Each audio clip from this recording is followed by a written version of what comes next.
I do. You get on an airplane and it gets you there. Yeah, I am going up there because a music group called People from 1967, 68. They helped my mother start Celebrity Center. The two brothers, Robbie and Jeff Levin, they're doing a premiere of their movie, Broken Brothers, which is about disconnection, Scientology disconnection, and how the two of them have been separated for so many years because of disconnection. And it also goes into Robbie's attempts and Jeff's attempts to reconnect, but having to disconnect again. Anyway, I'm going up there for the premiere because I'm interviewed in the film, and I've known of them since '68 when they opened Celebrity Center with my mom. But and I've known Jeff. Jeff was on the ship, but I've never met Robbie. We've known each other for like 50 something years or something ridiculous, but we've never met. And we've talked on the phone a lot. So that's going to be fun, is to finally get to meet Robbie. Who do you know anybody else that's going to be up there that people might know? Oh yeah. Spanky's going to be up there. So I'm meeting Spanky Taylor. Right. Who also worked with my mom at Celebrity Center. Yeah. And Hannah Eltringham will be up there. She flew in and she's driving up with Spanky. And Sandy Holman's going to be there. And those are who I've already planned to be hanging out with while I'm up there. I'm not sure who else. Tori was going to come, but then I heard she had to cancel. Tori Chrisman? Yes. Yeah. And then how about, are you going to try and recruit anybody to come and be interviewed on our channel? We will see. We will see. I already have Hannah's agreement. I just have to schedule her. And I know Spank will interview with me, so that's not even a problem. It'll be great if we could get Jeff and his brother, or just Jeff. That would be great. Oh, Jeff will definitely do it. I'm good friends with Jeff. But I'll talk to Robbie and we'll see how it goes. Okay, great. Well, I want to welcome everybody here. This is kind of a freewheeling wrap, as I said, freewheeling wrapping of a live stream. So get in the chat, tell us where you're from. I see somebody from Germany, somebody from Montana, Albuquerque, New Mexico. Anybody just get in there. Myrtle Beach, South Carolina. And anyway, just get in there, say hello. If you have any questions, write the word question in there. We're going to be putting up your comments and questions throughout the show. We don't have any special guest other than the lovely Janis and the devilishly handsome Mark. We got somebody from Sweden, somebody from Wisconsin, Michigan, Illinois. We have England. We've got Neville and Danielle. Oh, fabulous, fabulous. Lisbon, Portugal. You're going to be there, right, Janis? I'm going to be in Lisbon in October. I'm looking forward to it. That's great. That's great. The other thing I wanted to mention too, everybody, is that we have been doing designs for our own merchandise for our site and for our channel, and you'll be seeing that soon. We've come up with some cute and some funny ideas for our Scientology stories, peeling the onion. We've got a koala bear and a Hawaiian shirt. We've got some other ones too. And so we're going to be releasing that soon so you guys can see that.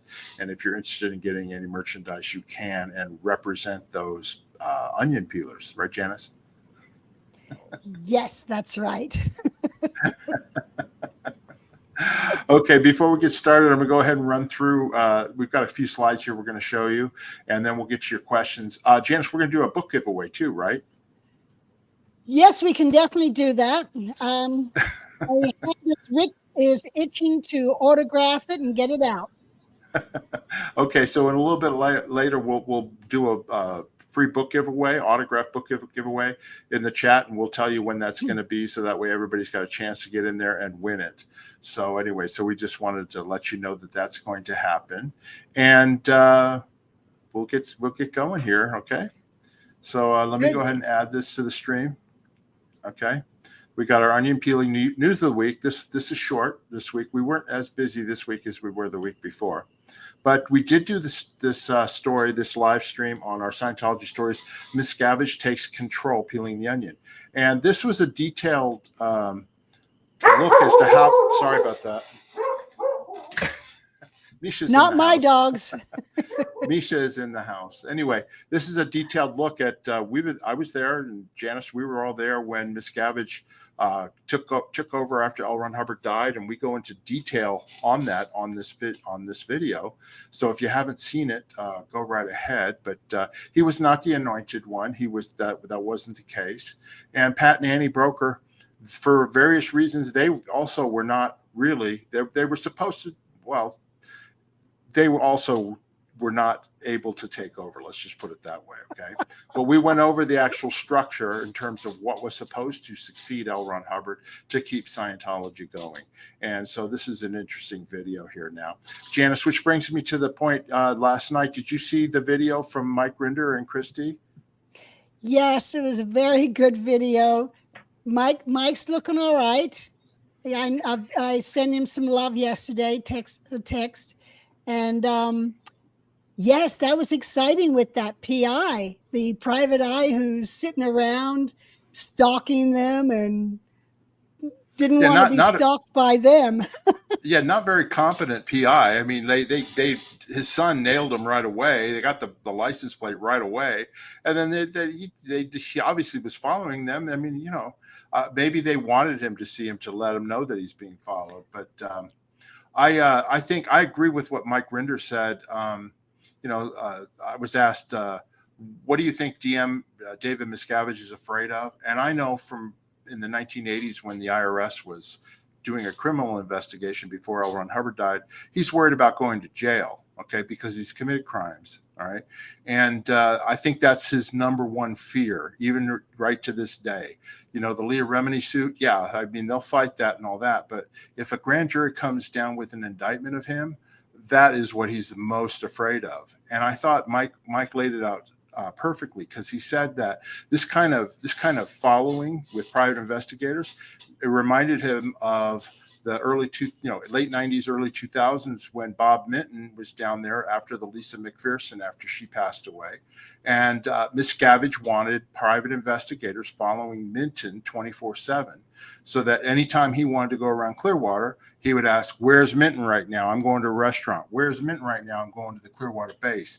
All right. And I think that's the same thing. They're following Mike because they don't want him meeting up with process servers who might want to know where they can find Miscavige, or meet up with attorneys or anything like that. So it makes sense that he would waste that kind of money, tax-free money, unfortunately, afraid to be found. What do you think, Janis? No, I totally agree with you. And it furthers why he pushes for disconnection, is because he has committed crimes and people know about the different things he's done. And if he can keep people disconnected, they can't talk to each other about what they've seen and, heard. No, exactly. And the other video too, Aaron put out a video yesterday about, YouTube creators, more fair game tactics, right? He had it exactly right. It's just ignore it. You know what I mean? That's the best thing. They're just trying to create dissension among the ranks. That's their strategy. That's what they tried to do with us here in Las Vegas when we first left, to blow up the mortgage company that you had, Janis, to get us fighting amongst each other, to have us move away. And, it's a standard Hubbard tactic, and that's what they're trying to do as well. So I've always told people, I've had some people contact me that they were worried, and just ignore it. Don't worry about the hate sites. Don't worry about the hate videos, because you know what? The whole reason they put them out there, nobody watches them. Okay. We get more views in an hour on our videos than they do weeks worth of those videos, right?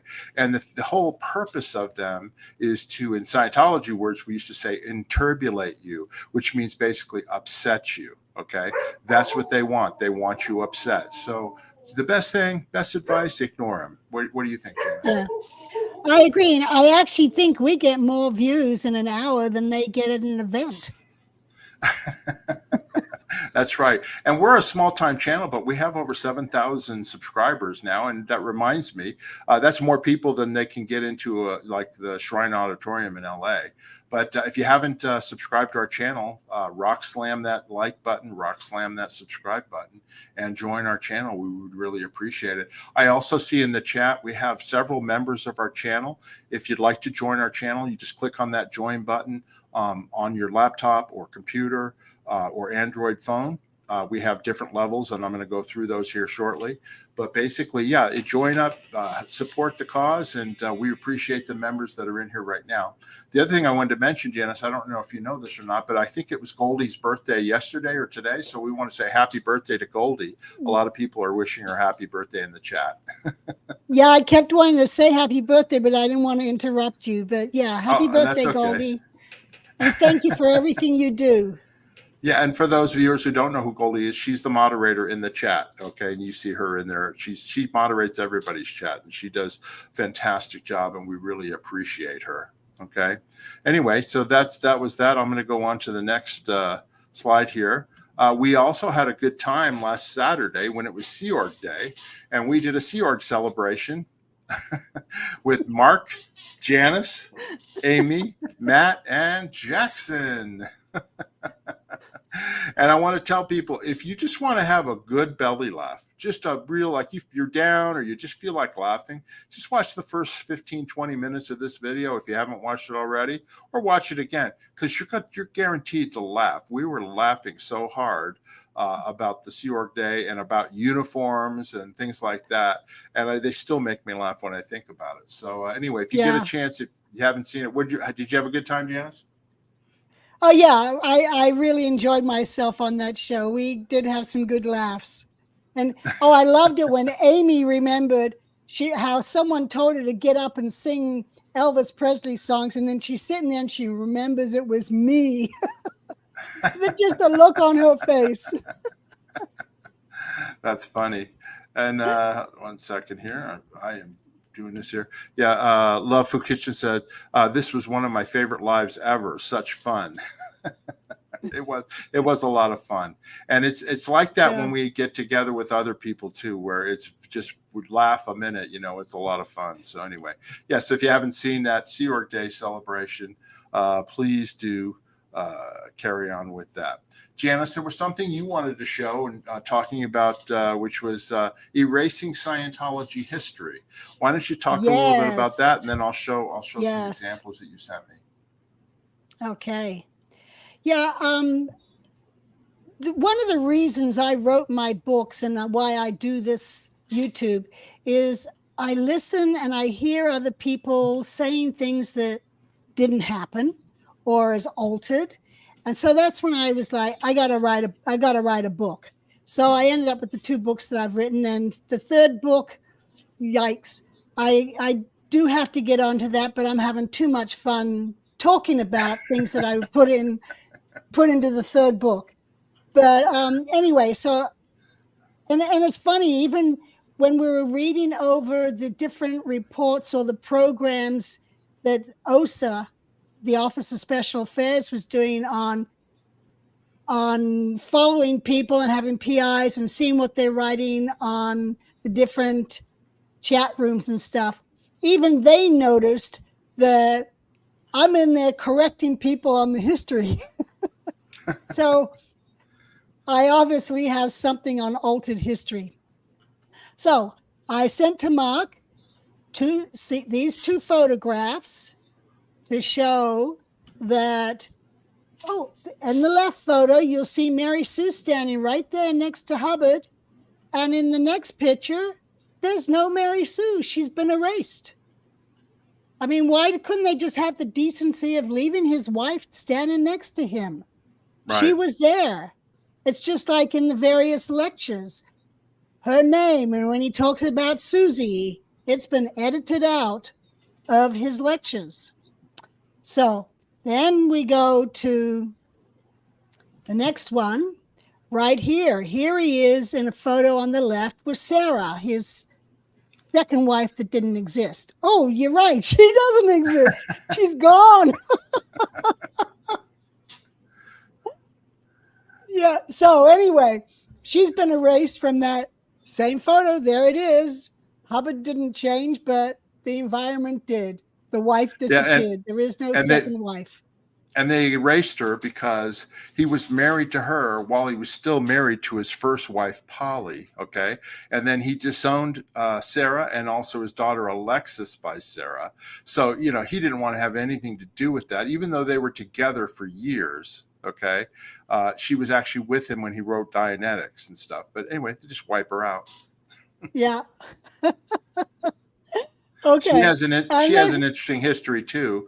She was Hubbard met her through Jack Parsons with the whole Antichrist thing and stuff in the late 1940s. But anyway, if you want details, read Russell Miller's book Barefaced Messiah. All right, I'm ready for the next one. Okay, the next one is all right. Here on the left is a picture taken in 1962. And the reason I know that is because in the front right is Suzette Hubbard in a dressing gown, and pushing her on that bicycle is my brother, who is 9 years old, when my parents went to St. Hill with him. My sister and I were left behind with our grandmother to watch, but my parents were there on the St. Hill Special Briefing course.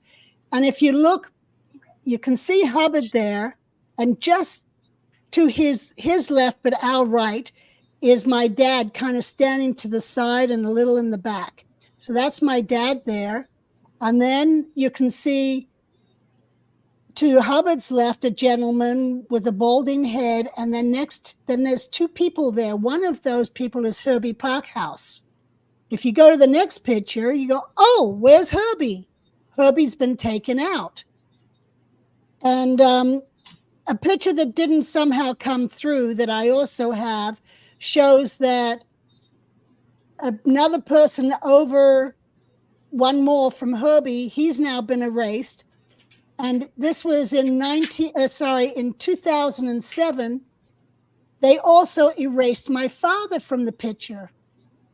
Now in 2007, my dad was in good standing, and he was a heavy paying donator because he was trying to get onto his OT levels, OT 6, 7, and 8. He'd done all the old OT 7, but he hadn't done the NED for OTs, and he was trying to get onto those. And so they were making him donate and go through SEC checks because he had 3 declared suppressive children. And so anyway, in that other picture, which the other picture, they erased him in 2007 while he was in good standing. And it's just that they keep changing history. They're like, Herbie wasn't there, my dad wasn't there, and it goes on and on and on. And that's what pisses me off. These people were there. They were part of it. They believed in it, and they deserve to be recognized and not erased out of everyone's world. Well, Denver Stevo has a comment. Could we delete DM for pictures and delete him from history? Good idea. If I knew how to Photoshop, I would do a picture that he was in and Photoshop him out. Nice to see you here, Denver Stevo. He's another member of our channel. So I would have mentioned that. Also, I wanted to mention real quick here, we've got a new member who just joined our channel, and that's Brian Doherty. He's now a member of our Scientology Stories Peeling the Onions. So thank you so much for becoming a member, Brian. We really appreciate it. And welcome. Yeah, welcome. Speaking of, the next thing I wanted to talk about is, Janis, since you're going to be in San Jose this Saturday, we are going to still have a live stream, but I have a special guest star, which is going to be Karen De La Carriere, and she's going to be joining me. And we're going to do a live stream Saturday at 5 p.m. Eastern, 2 o'clock Pacific. We're going to be taking your questions live, but also we're going to be talking about, Karen and I both have a similar horrific story from Scientology, which has to do with family members. Of course, that's Karen there on the right with her son, Alexander. Okay. And many of you may know that her son died in Scientology or whatever, and they would not, they didn't tell Karen right away, and wouldn't let her see her son's, body before the, and barred her from the funeral and all that stuff. Well, a similar thing happened to me around the same time. I found out that my sister had died, who was a public Scientologist, 6 months after she died. They didn't have the decency to tell me, and they didn't have the decency or care about Karen. And, I found out on Facebook by accident that my sister had been died, and we had to tell my mother. Anyway, we're going to talk about that and talk about the horrific policies that Scientology won't even communicate to family members when their loved ones die. And Janis, I know communication's been a big thing that you've been pushing lately, right? Yes, I have. I keep saying Scientology policies is not something we should be believing in or going by, because we're not Scientologists. So why let those affect us? Instead, we need to communicate. The basics of Scientology is communication, which they obviously aren't applying, and they're not applying a lot of what they should be doing if they were true Scientologists. But one needs to communicate, and therefore don't follow their policy. Don't go into agreement with Disconnection. Write your family. Do what I did. Send photographs to them. Do up calendars. And send little notes of love, and happiness, so that they don't feel you're in a disagreement with what they're doing, that they have to be disconnected from you. Even send them a check so you know that they got the letter. Remember, it is a crime to take mail out of the U.S. postal system. There's federal laws on that, and it should not be done. Letters have to be received by the person it's addressed to. Anyway, so send letters, send things. I did that, and I did on my birthday 1 year, 5 or 8 years after I kept doing that. My dad finally called me on my birthday to wish me happy birthday. So I know it works. It might take years, but it does work. And even talking to my dad afterwards, he loved getting those letters from me. Though he couldn't communicate back to me, well, that's what he felt. He enjoyed getting those letters and looking at the pictures of the kids growing up and seeing I was healthy, my sister was healthy, my brother was healthy. So please write letters to them. Don't just accept that they believe in disconnection. You don't. That's right. Here's a question that just came in from Donna Jenkins, who's a member of our channel as well.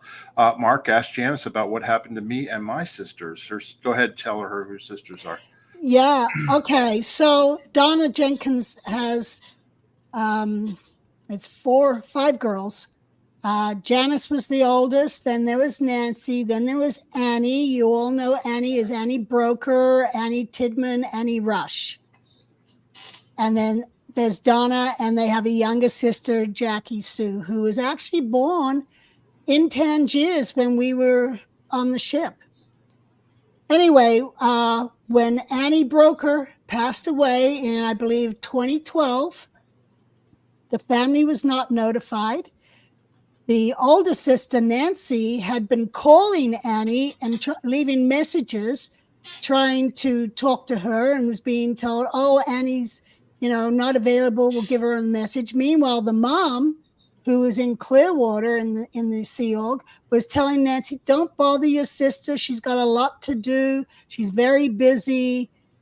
Well, meanwhile, she was dead, and no one had told the family. And then when Jeffrey Augustine finds out and sends me the death certificate to confirm that it is Annie Tidman, I call the sisters and I'm telling them, and they're like, no. Nancy's like, no, it can't be.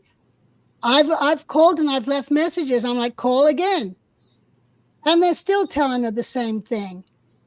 Anyway, so yeah, they withhold that people are dead and don't tell the family. For all I know, Hubbard could be dead. I have heard that he's in an old folk home. I don't know where. I'm in touch with blood relatives. I'm just a stepdaughter, so who am I? But I'm in touch with blood relatives. They haven't heard anything. They haven't even been told that it's in a home. You know, maybe one of them would want to take him and take care of him. Nobody has checked that. Instead, apparently, they have a guard on him in the home. So it is cruel. And when I was in there, I would never have believed this would happen, but it is happening. So we need to just keep writing and sending love and sending photographs and just try and get that connection reconnected again. Yep. And Donna, we're sorry that happened to you. This comment here from Betsy Crutcher, also a member of our channel. Donna, I'm so sorry that happened to you. Yeah, it's horrible. You know, the worst for me was I had to tell my mother that her oldest daughter died, 6 months before. My mother's going to be 93 next month. Okay. This happened about 10 years ago. So she was 83 at the time. And it was hard to do, So it's just so cruel that they would do such a thing.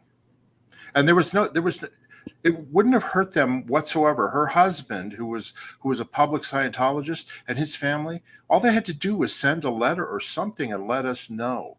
But they didn't even bother to do that. And it was the same thing. When I found out on Facebook, Janis, I contacted my brother, who was not a Scientologist, and he found the death certificate in Washington, D.C.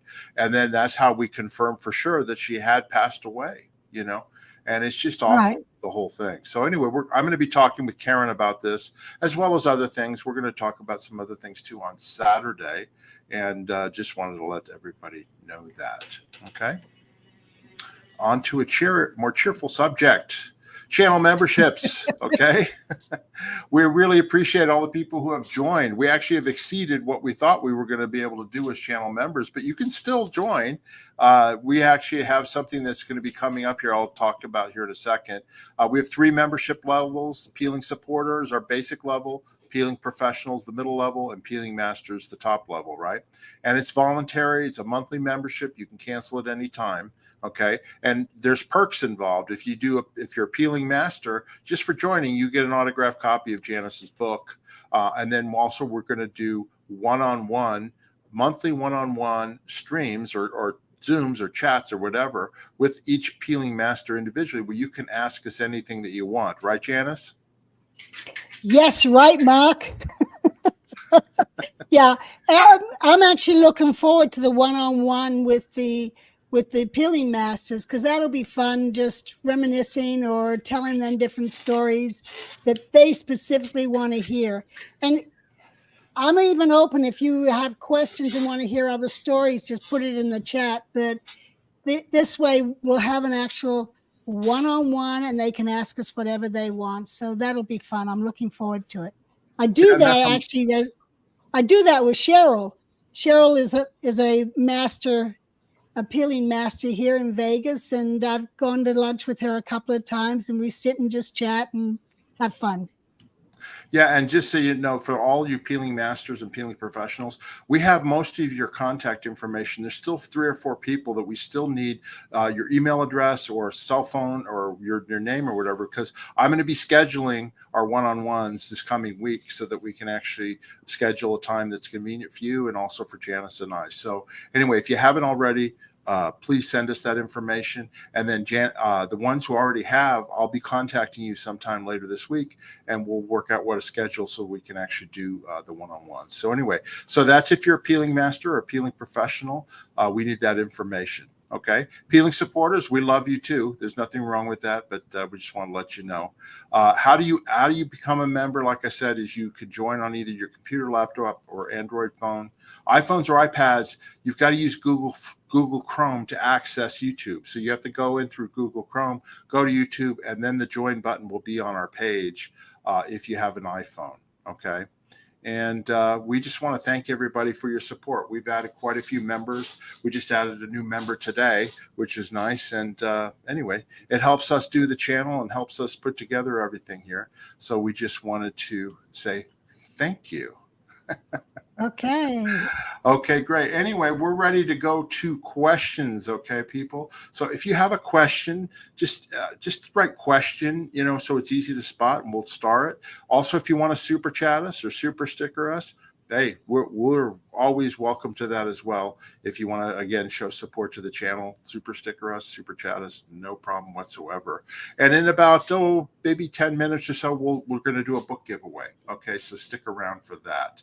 And Janice, I'm going to go ahead and go into the questions that are already started. And if you see anything else, Okay.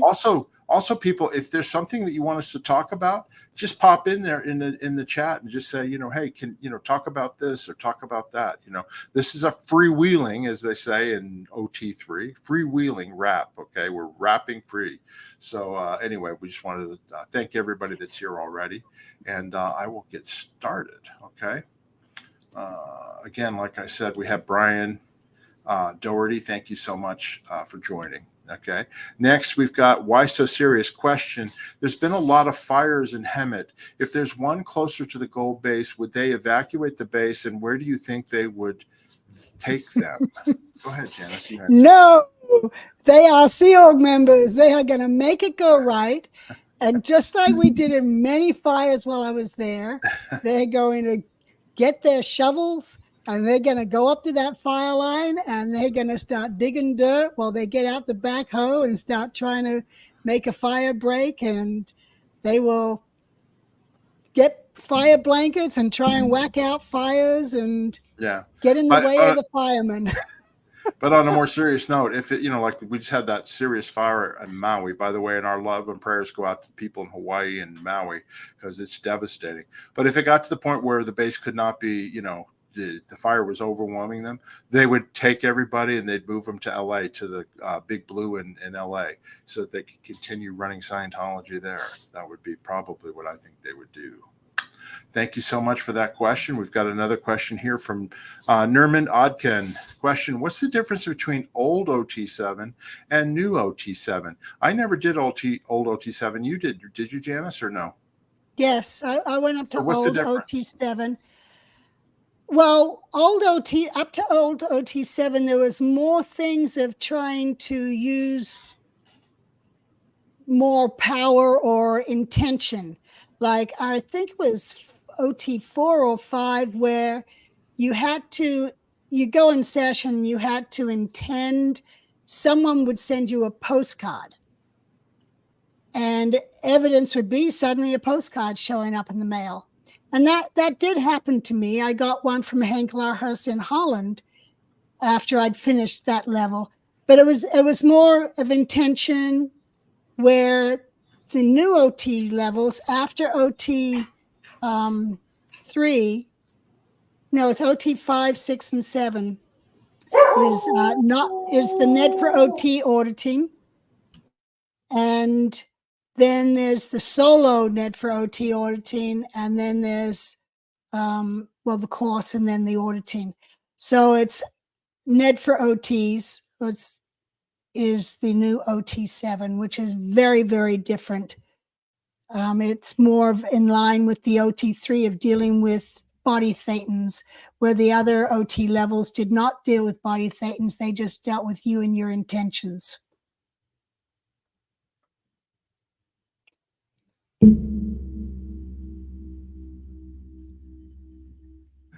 Sorry about that. My dog was barking and I forgot to unmute.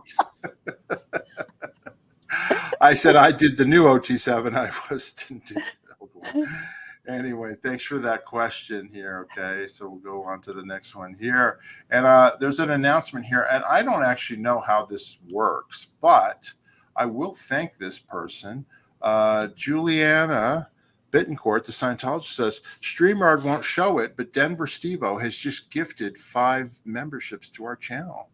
And he did that last time too. Thank you so much, Denver Steve-O. I don't know how that works. I don't know if you picked 5 people and they got memberships or whatever, but we really want to thank you, Denver Steve-O.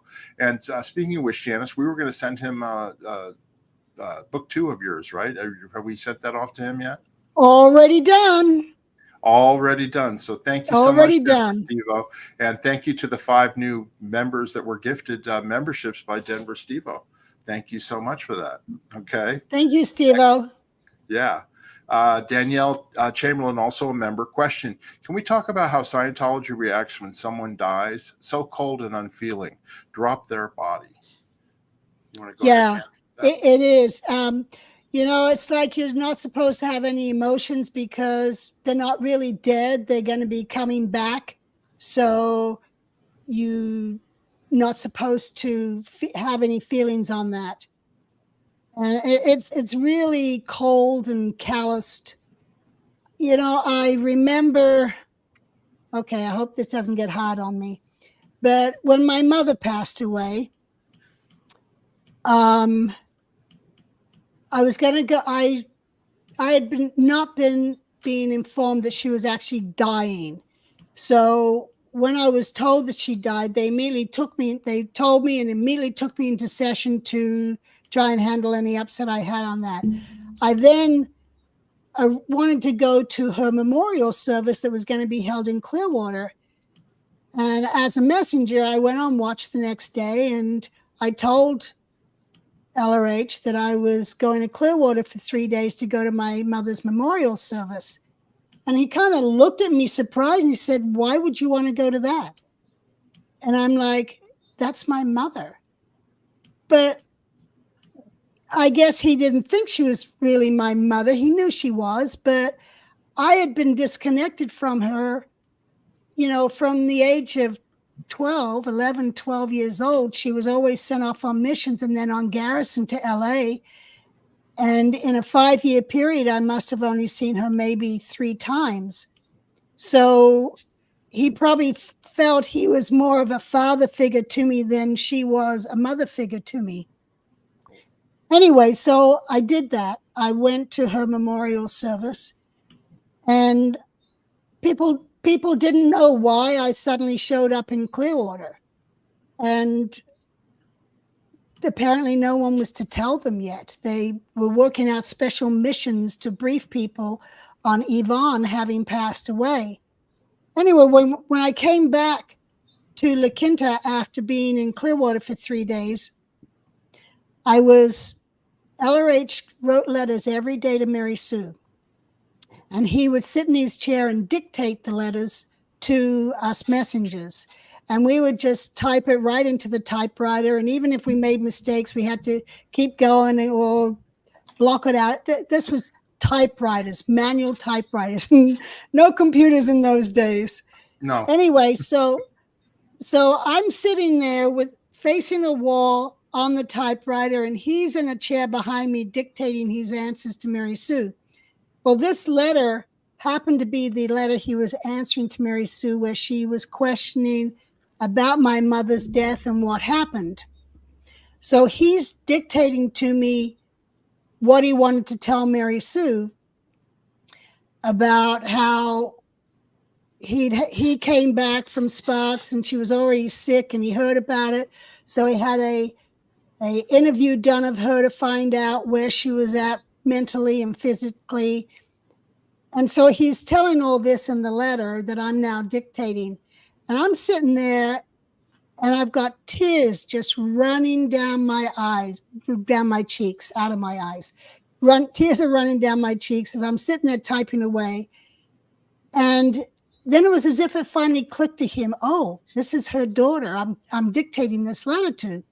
So he asked me if I was okay.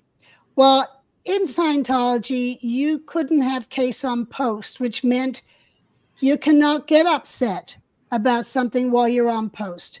So I just I'm okay.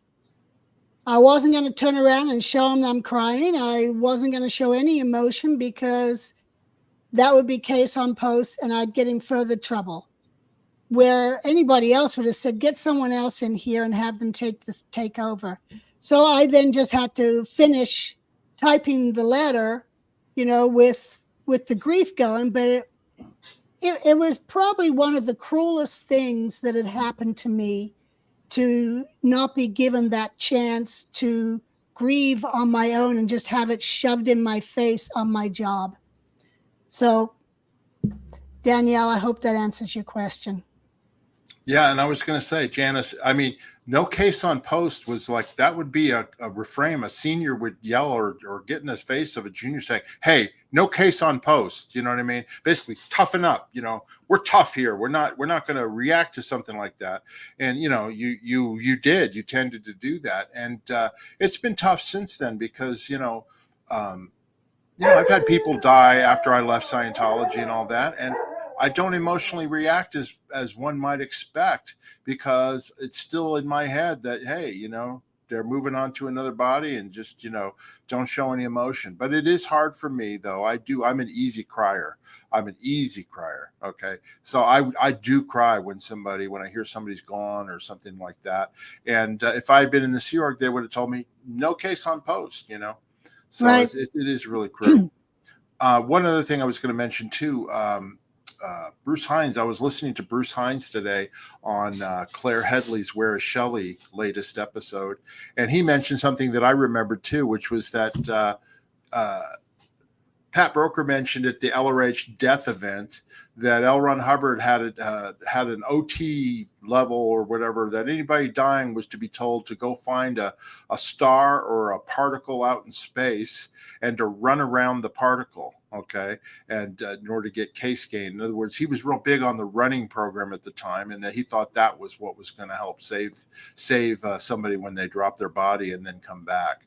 So it's kind of strange, but that was Well, bringing that up, Mark, reminds me when my mother died, that is what the instructions were to her as she was dying, was to go and find a planet and run around the planet. And when Hubbard died and Ray Midoff, before he died, went up and audited him, I asked Ray, we were talking about Hubbard's death, and that's when Ray said to me, oh yeah, before I went up there, he had ordered me to go through Yvonne's folders and get the exact procedure he had ordered for Yvonne so it could be done on him. And so when Hubbard was dying, Ray took that LRH had written, CS meaning instructions for an auditor. And so Ray had to get that and do it on LRH. Okay, great. We're going to go ahead and move on to something happier, okay? We have a new member. Juliana Betancourt is now a member. I think she was gifted by Denver Stevo. And also, she answered my question on how I don't understand how these gifted memberships work. And she wrote the answer to Mark: somebody who's already a member of the channel can gift memberships, but they can't pick who. YouTube does that. So it's random. YouTube picks you. So he bought 5 memberships, and 5 people randomly are now members. So that's really cool of Denver Stevo. And thank you for that explanation. And Denver Stevo says, yay, loving Janis's first book. Looking forward to the second. Hoping she has a third ready for my 3rd month as a member. Nope, ain't gonna happen.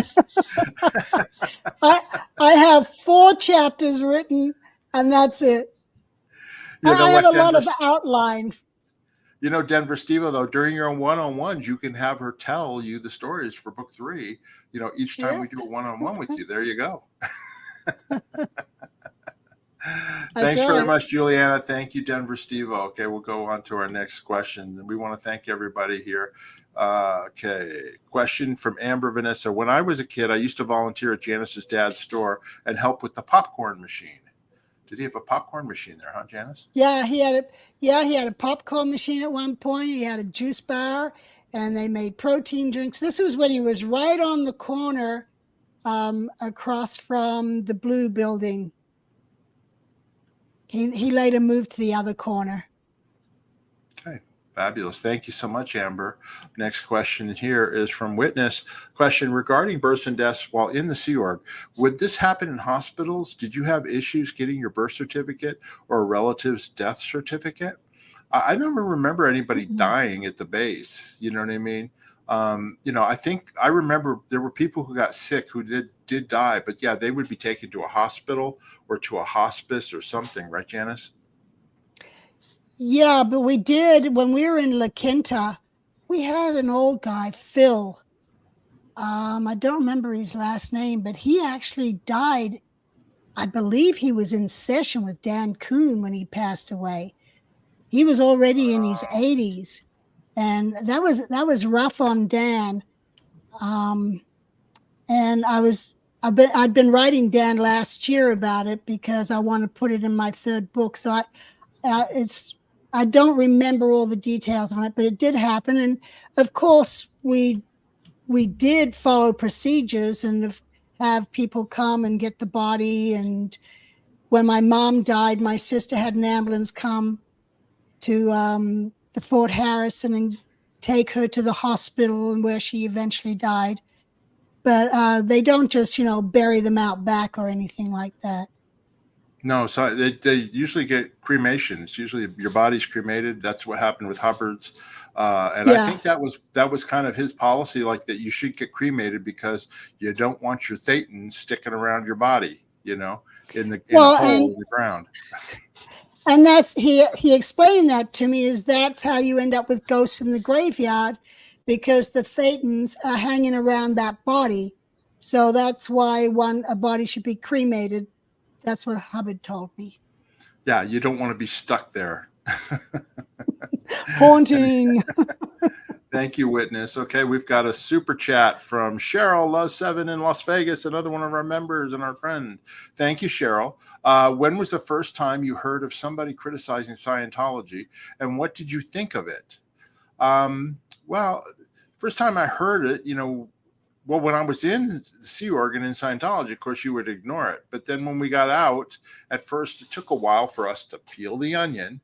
And then, I just believed when I left that people could believe whatever they wanted to believe. If they wanted to believe in Scientology, that was okay with me. If they wanted to believe in something else, that was okay. If they wanted to criticize, that was okay. I just decided that I was going to apply the datum that what's true for me is true for me. You know what I mean? I know Hubbard says that, right? But it is true. If you witness something and you have your own truth about it, that's what I believe. And somebody can say something different about it. That might be their experience. But if it's not my experience, I just let it roll off my back. I don't even worry about it. What about you, Janis? The first time I heard of someone criticizing Scientology was the day I arrived in England. Nev, I know Danielle, find out from Neville for me, Vosper. Roz Vosper was with my mom, and when they came down to Southampton to pick us up from the ship, Roz's husband, and I can't remember his first name right now, but Neville will know, he had criticized Scientology, and he'd been declared and disconnected from, and Roz had these kids at home that she was now raising on her own. Cyril Vosper. Sorry. Anyway, Cyril Vosper had criticized Scientology or LRH, and he had been declared. And that's when it was first kind of becoming real to me that this woman is now raising their children on her own because this man had been kicked out. And that would have been 1966. Okay. Thank you for that question, Cheryl. Super sticker. Or sorry, yeah, it was a super chat, not a super sticker. Thank you very much. I was distracted there for a second. We have Jay Warren in the house in the UK, and he's in the UK, right, Janis? He's been a member for 1 month, and he's saying happy to be a member for a month already. So he's got his 1 month anniversary. Thanks very much, Jay. We appreciate you. Thanks very much. Next question is Shavros question. Warren McShane, he popped up in a Mark Bunker video, and I've heard Claire talk about him. Was he a fixer for Miscavige?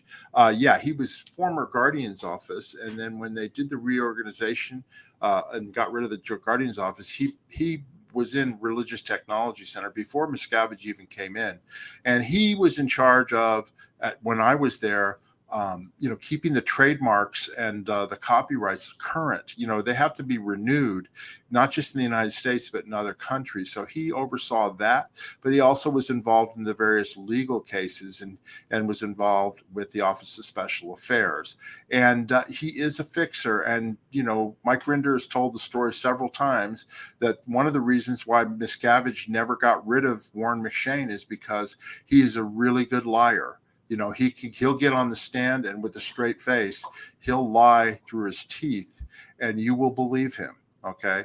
And that's unfortunately, but that's his reputation. So anyway, but yeah, that's been his main purpose all throughout the years. Anyway, Janice, you have any I had comments? heard the same thing. I had very little to do with Warren McShane when I was in. I don't even know if I said hello to him or anything, but I knew who he was. I saw him around, and I had heard the same thing. He was one of the best liars you could imagine. Yeah. Anyway, thank you so much for that question. We'll go to the next one here is Beautific Vision. Beatific Vision. Sorry, question. Can you please tell about Landmark and the serious effects so many have suffered from the aftermath of them? Thank you. I don't know what Landmark is. Do you know what that is, Janice? About Landmark, no. Can you get in the chat and tell us anybody know what Landmark, what Beatific Vision is referring to? Do you see anything, Janice, in the comments? Okay, well, anyway, if something comes up, we'll go back to your question if we find something. But right now we don't know what that is, or you can clarify it if you like in the questions as well. All right, next one, Michael Feldman, also a member. Thank you, Michael. When you last spoke to David Mayo, what did he say about the validity of the OT levels and the tech in general? Janice? I mean, he believed in it, absolutely. I mean, as he went out and delivered it after he left Scientology, after he got kicked out. Sorry.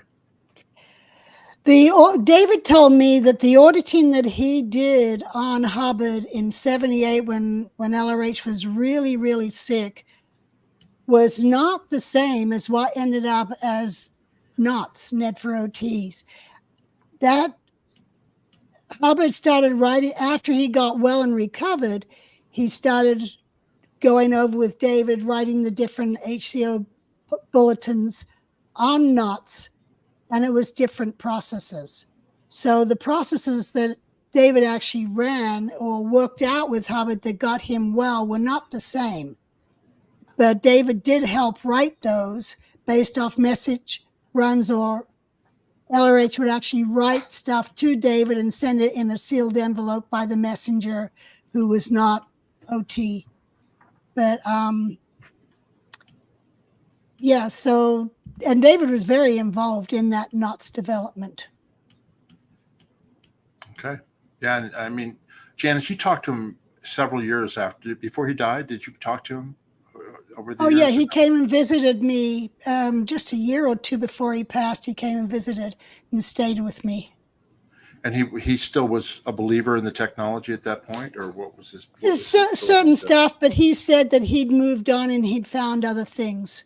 But there was still stuff that he did believe in, but there was also a lot of other stuff he didn't. Okay. Thank you, Michael. Okay, now we're going to go back to Beatific Vision's question. Landmark is EST, Janice, the Werner Erhard group. Okay. Anyway, yeah, please talk about Landmark, EST, and the serious effects so many have suffered from the aftermath of them. Thank you. Yeah, EST, what my understanding of EST was Werner Erhard, the guy who founded EST, was a former Scientologist, basically a squirrel, right? Who took a lot of the Hubbard stuff and actually did seminars all over the country. He would tour like Tony Robbins and do seminars and get people like do weekend seminars and pay for it. And he was very successful in getting a lot of people into EST at the time.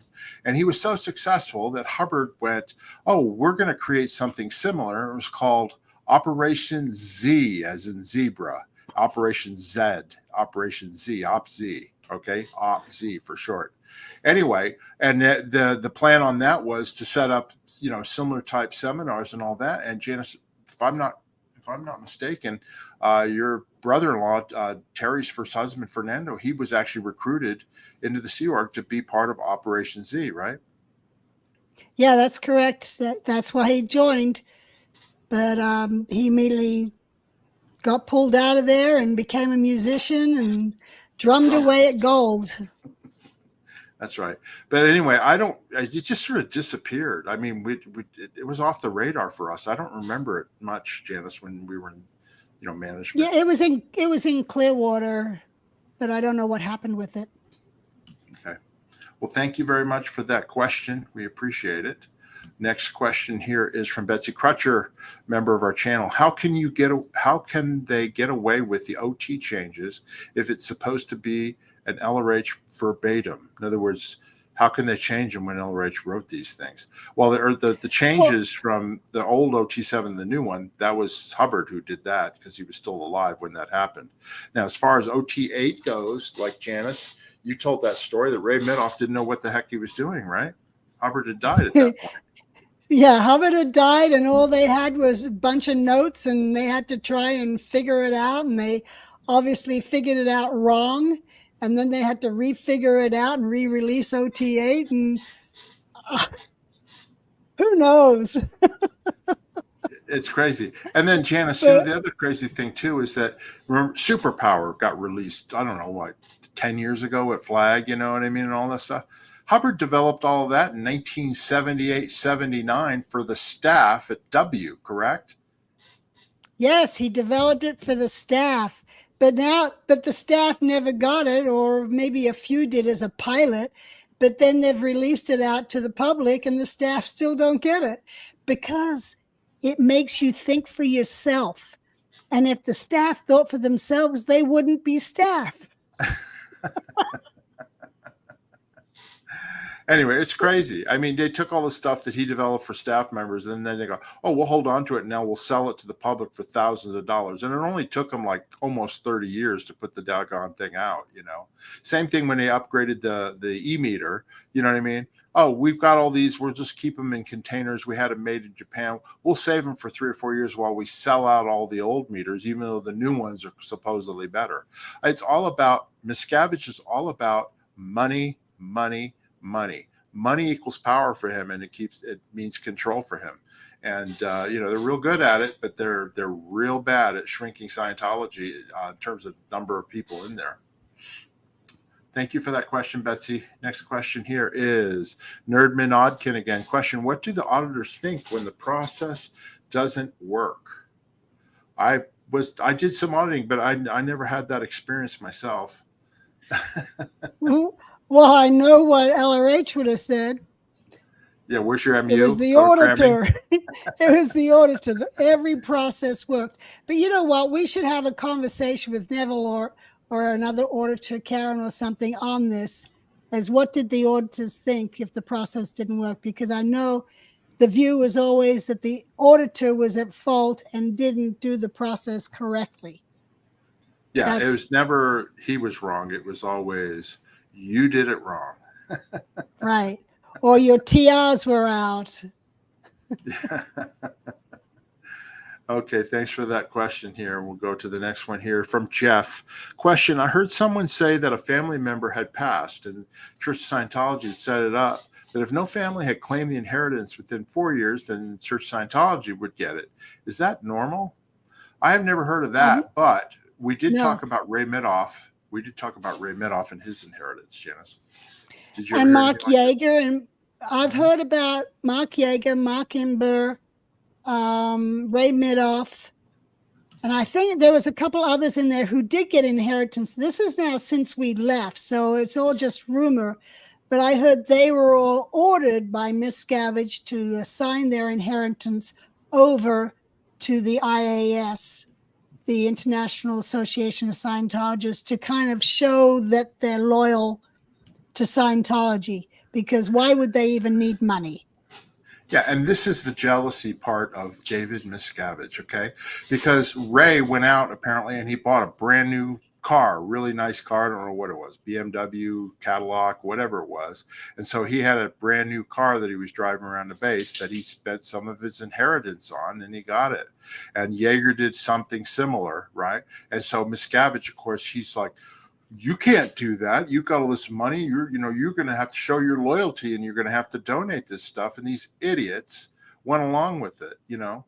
Other people who inherited a lot of money, Gillham, same thing, Edie Int, you know, a lot of these senior executives, they had money, but they were so socked in and so brainwashed that they didn't think that, you know what, I'm going to get the hell out of here and go live my life because I've got some money that I can take care of things, you know. Well, that would be why Miscavige would want them not to have money, so that if they did come to their senses, they would have money to live on when they left. But by them donating it, they have nothing. But meanwhile, you're talking Miscavige has been stashing away millions of dollars and getting paid commission on every IAS donation made at any event that he spoke at. Apparently, he was getting a 5 or 10% commission. Yeah, which is crazy. Just as far as jealousy goes, I remember when Julie, my wife Julie, and I, we bought our first car. We bought a Honda CRX, fuel injected 5-speed, little car, but it was a sports car, right? And I loved that car, right? Because it was fast and it was great, but it was perfect for us, And we bought it. We paid cash for it. Bought it used for $6,500. When I showed up and I had that car after a few weeks, Miscavige had to get a better car in his mind, so he goes out and buys a brand new Mazda Miata. And I don't know if anybody remembers Mazda Miata, but it was a little 2-seater. Convertible sports car, and it was so small that I couldn't even get into the front and back seat. It was perfect for mini Miscavige. Okay, and basically he had that car when he already had an Acura, like an Acura sedan. He had Scientology provided vehicle, right? Oh no, he had to have one better. So that's the type of thing that would happen. If you got something, he had to get something better than you did. In his mind, he thought it was better, but to me, I thought it was stupid. It looked like a little Matchbox Tonka toy. Anyway, thanks for that question.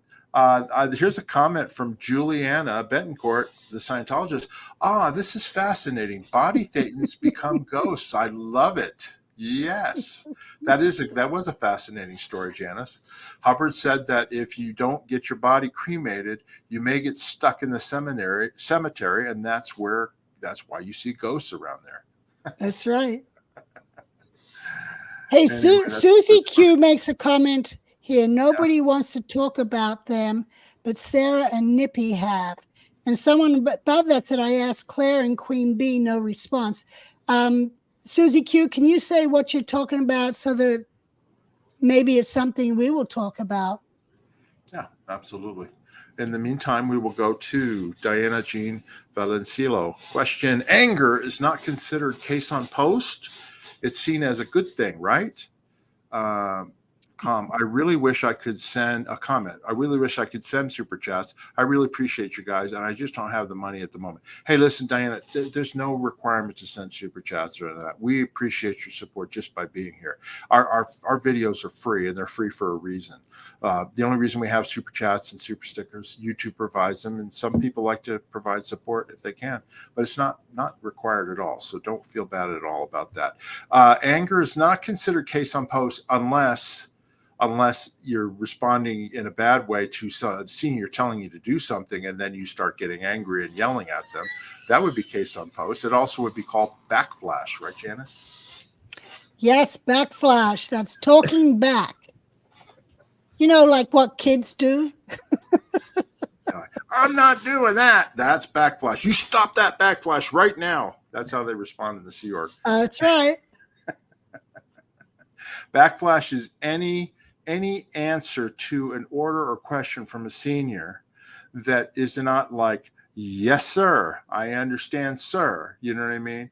Any additional comment or whatever that you might put in there is called backflash. Anyway, thank you so much for that question, Diane. Sorry.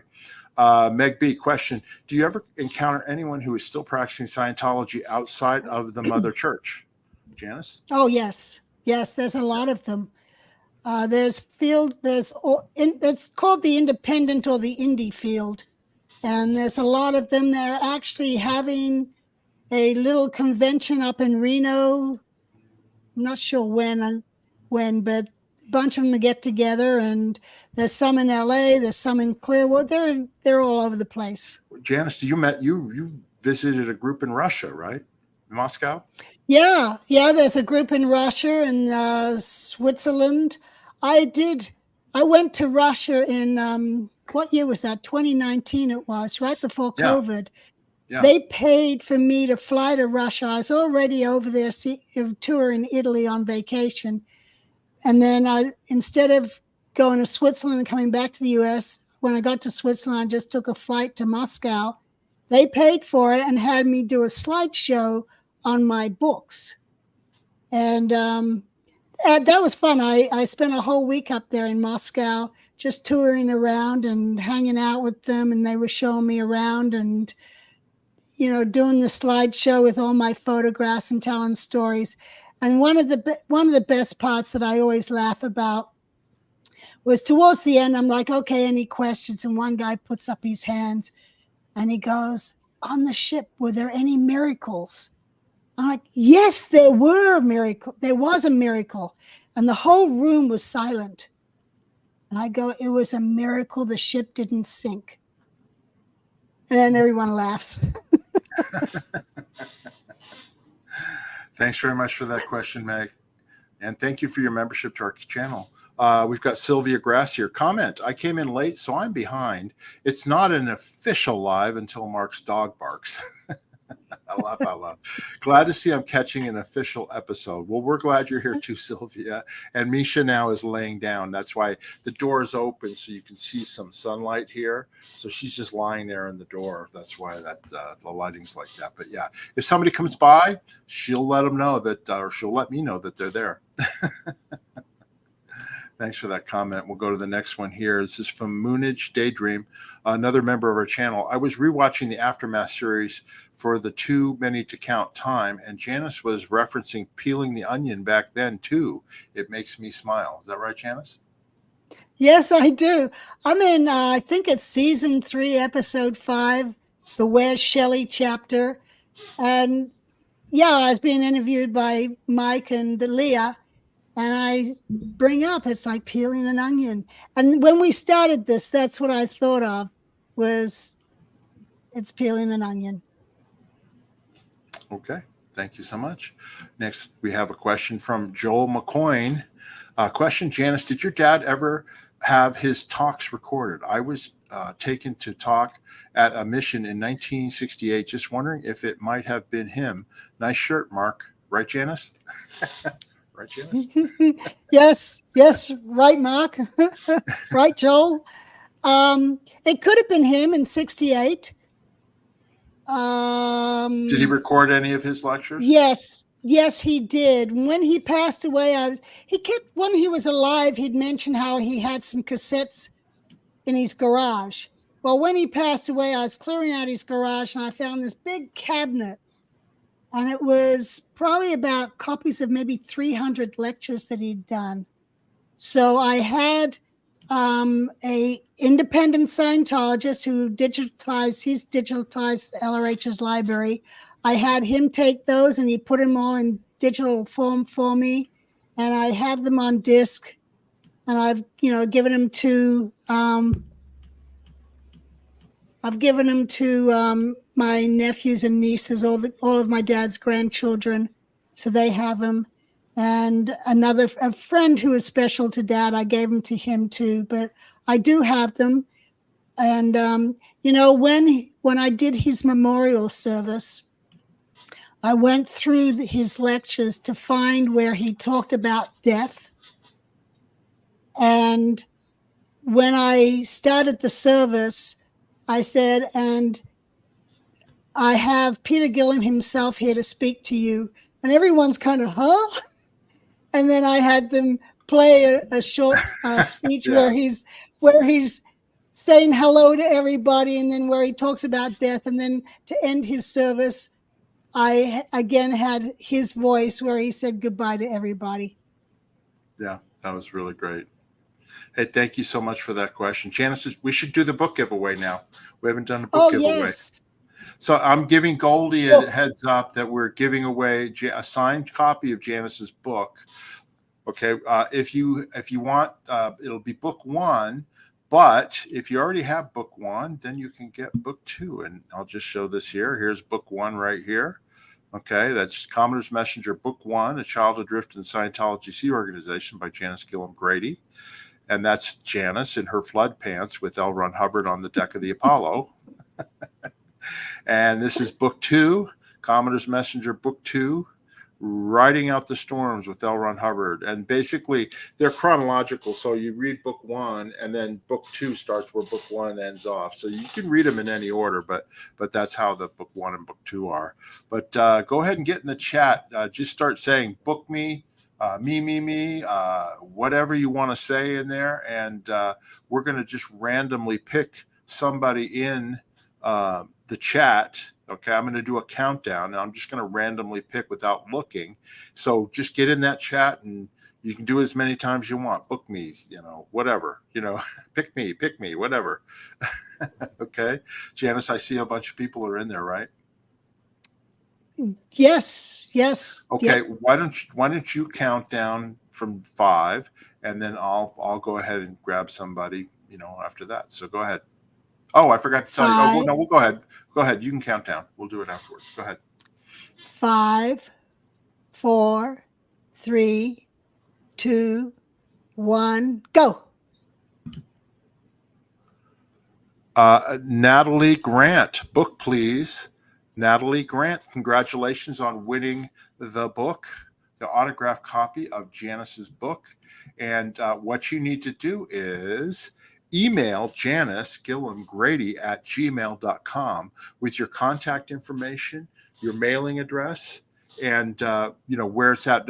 We send this. I hope that you're in the United States, because it's free shipping when we send it in the United States. But email Janis with your contact information, okay?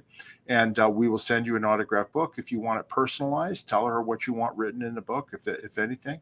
And congratulations. We appreciate you being here, and congratulations on winning your book. But that's the email address right there, Janis Gillham Grady at gmail.com. Yep. Note that it was 2 L's, not 1 L and not an I. It's LLHAM.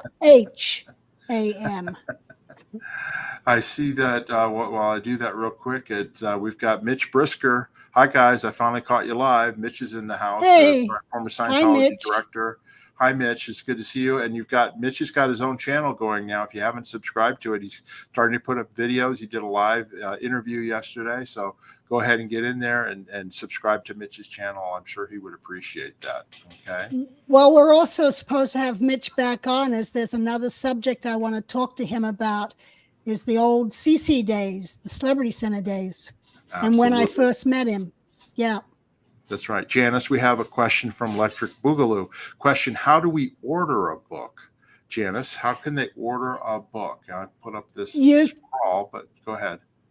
You can go to Amazon.com and just put in my name or put in Commodore's Messenger, and it will show audio book of book 1, and then books 1 and 2 and Kindle versions. And someone actually asked in the questions, is the audio, is that my voice? No, it's not. They didn't want my voice. They wanted someone who was a professional, the company that did this. But book 2, once I figure out a little more expertise on recordings, I will do the voice for book 2. I'll do that myself.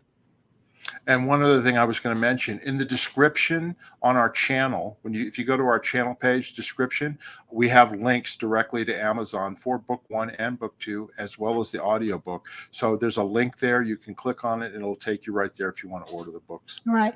Also, if you want autographed books, you can email me directly and I'll work out how to pay for them. But we will put it in our merch shop once we get that set up. Yeah, that's right. We're going to be doing a merchandise shop on our channel that you'll be able to see it, and you'll actually be able to order an autographed copy of the book from there. And that's coming up very soon. So anyway, thank you so much for your interest, and we will get back to the questions here. Oh, I just hid something. Sorry about that. What did I do? Anyway, I think Goldie had a comment about where they can get the books. Yeah. Okay. She's got it in the chat. All right, I'm going back to the questions here. We're going to go for another 15, 20 minutes, okay? So that way everybody can get over to see Claire and Amy at the top of the hour. So I'll go ahead and we'll go through the rest of these questions here. And there it is here. I already did that one. All right, here we go. Questions from Moon Age Daydream. Question: how are thetans different from body thetans? If you solo audit body thetans, is it to get rid of them or to fix them? I'll answer that. They're actually the same thing. In theory, basically a body thetan is a disembodied, well, it's somebody who's not controlling a body, and in Scientology, you're a spirit or a thetan, and you're stuck. So basically, you're not necessarily auditing them. You're basically releasing them from being stuck to your body, so it can go on and find its own body and move on from there. That was my understanding of it. Janis, do you have anything different? I had the same understanding. Okay. We're not saying we believe it, but that's what the technology was. Okay. All right. So let me go down here. I know I've got something else I got to do here.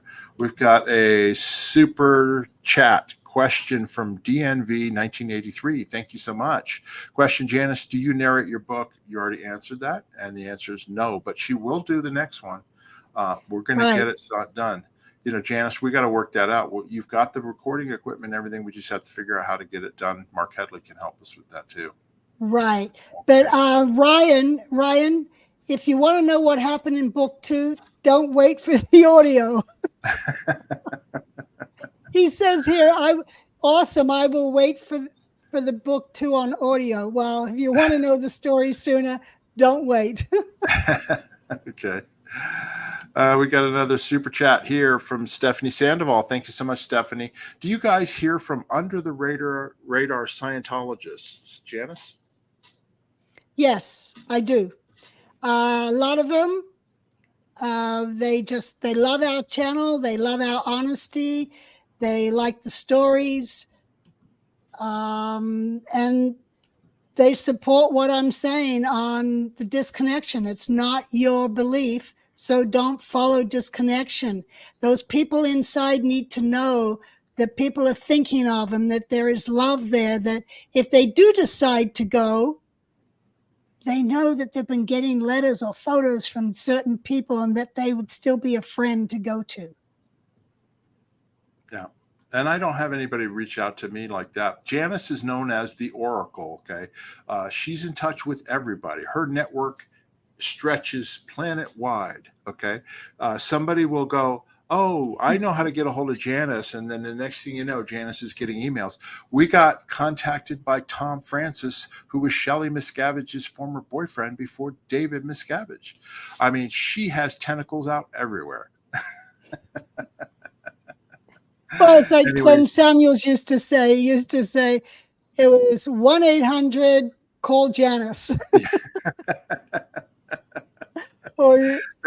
Yeah. Thank you, Stephanie. We got this is another super chat here from DNV 1983. Mark, I'm the person you talked to last week on Facebook. Yes, I remember that now. Thank you so much for the super chat. If you become friends with me on Facebook too, go ahead. I'll chat away on there too. I'm never afraid to talk to people. So anyway, thanks very much for that. Next, Ironhide.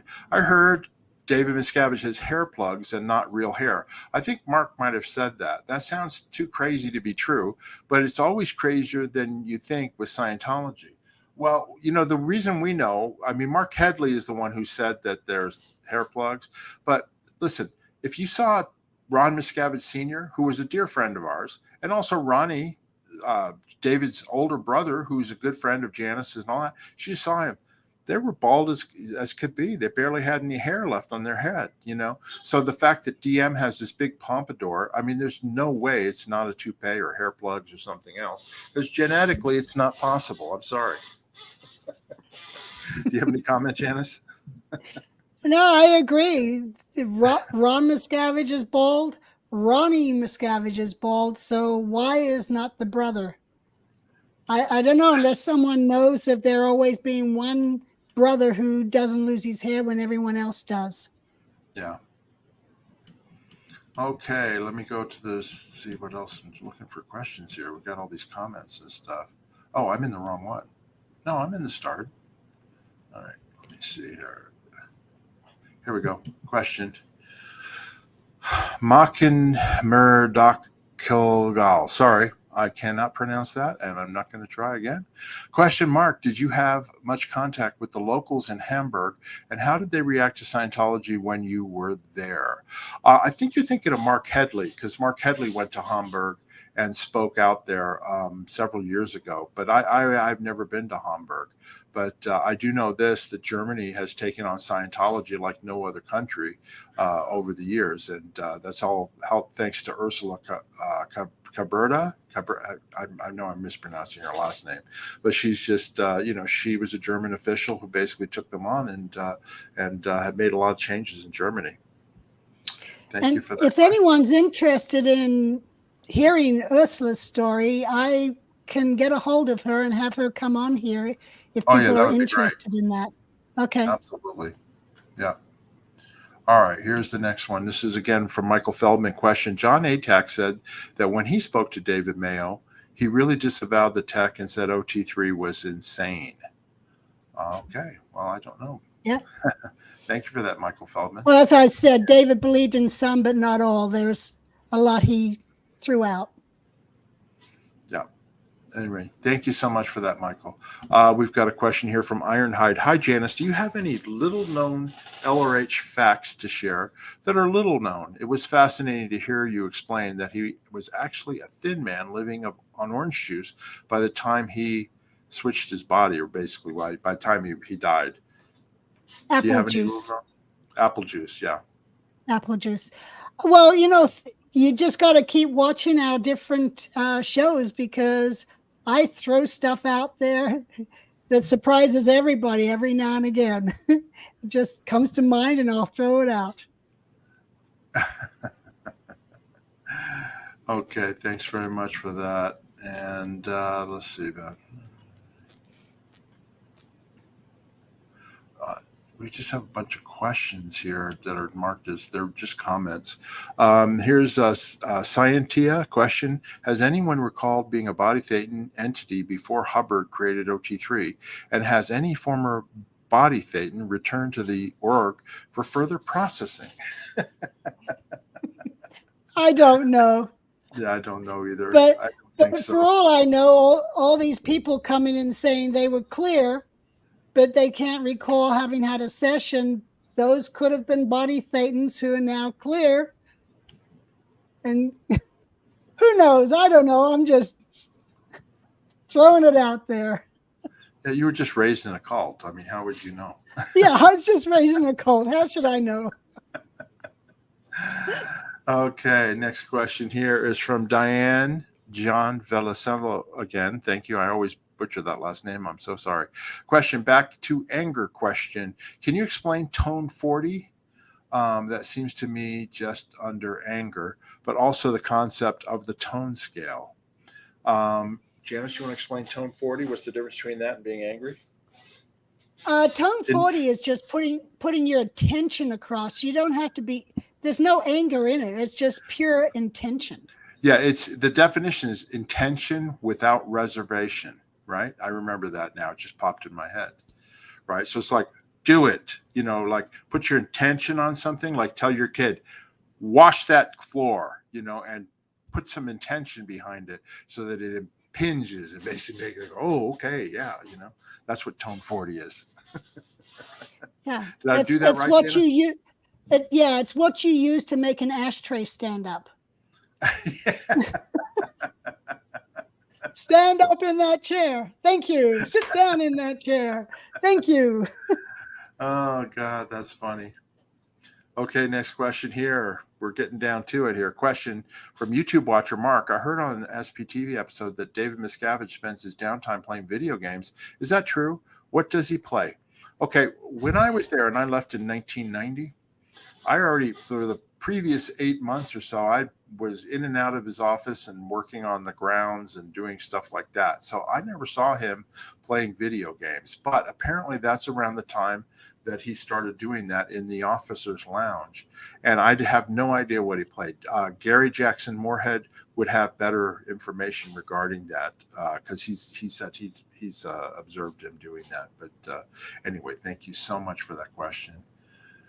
Okay, and then here's I know he used to watch I know he used to watch football while everybody else was doing renovations. Yeah, or also go to movies, when everybody else was working and Yeah. all sorts of things like that. Susie Q says, Mitch Brisker is awesome and has very kind things to say about your mom, Janis. Yes, I know he does. Mitch is a good man too.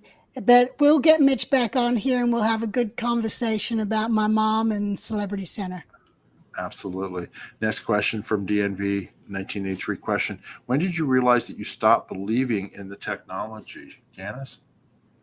As the onion peels. Yeah. And listen, I've been honest about this and straightforward. I'm not a Scientologist anymore, but you know what? There is truth in in some of the stuff that's in there. Okay. And Hubbard even admits that he took it from other things too. A lot of it, some of the basics on communication, things like that, I still follow to this day. And it's, it hasn't hurt me and hasn't hurt other people. And I've always said that if they just done communications courses all over the planet and seminars on that, we'd have a much better world, in my opinion. That's just my opinion. Anyway. Yeah, I agree with that. Communication is very key. Yeah, absolutely. Let's see here. All right. Here's our last question I've got. If there's any other questions, Janis, go ahead and star them. Otherwise, we'll get wrapped up here shortly. Okay. From Danielle Chamberlain question. When you first left, did you realize what an enormous gap there was in your music knowledge? I sure did. Actually, no. I mean, music was one of the things you could do. You could listen to music when we worked and stuff like that. We just had no knowledge of television shows because we weren't allowed to have TVs for like the last 10 years that I was in there. But music, yeah, we were up on Michael Jackson's Thriller and all those 80s bands and stuff like that, and just rolled right into the 90s. I'll tell you what happens right now, though. I'm completely out of tune with what the current music's been for like about the last 15 years. I don't understand, the music, just like my parents didn't understand my music. And I just don't even listen to that stuff anymore. I just listen to the stuff that I liked before. Janis? Well, I was never into music, so especially the 80s music, I always listened to the earlier stuff. The 80s kind of just passed me by. But on the ship, we had Elton John and different stuff like that, but we didn't have a lot of different music. It was just whatever kind of found its way through. So that was my 60s and 70s, and then 80s. Yeah, I was not big on music. I just knew I didn't like the music played by the Apollo Stars. And then when I got out, I don't know, I just kind of listened to country music, so I never got into the other stuff. Yeah. I'm not a big music, Paul used to be able to just sit there and work with music blaring. I couldn't do that. I need to concentrate, so I never got into music. I listen to music when I drive, and that's probably it. Yeah. Okay, thanks for that question. Janis, do you want to talk about your daughter Erin's product here and tell some stories about that? This is the jar, but it's called Oracle, and it's a CBD salve, and it's really good for aches and pains. You might get aches in your fingers or in your knees or whatever. It's really good, and you don't need a lot. It lasts a long, long time, but it's got emu oil in it, which helps carry it through so it actually gets into the skin and the bones. And I've had rave results, and the reviews have been fantastic. John Horwich has been using it. Ramina Nunnally uses it.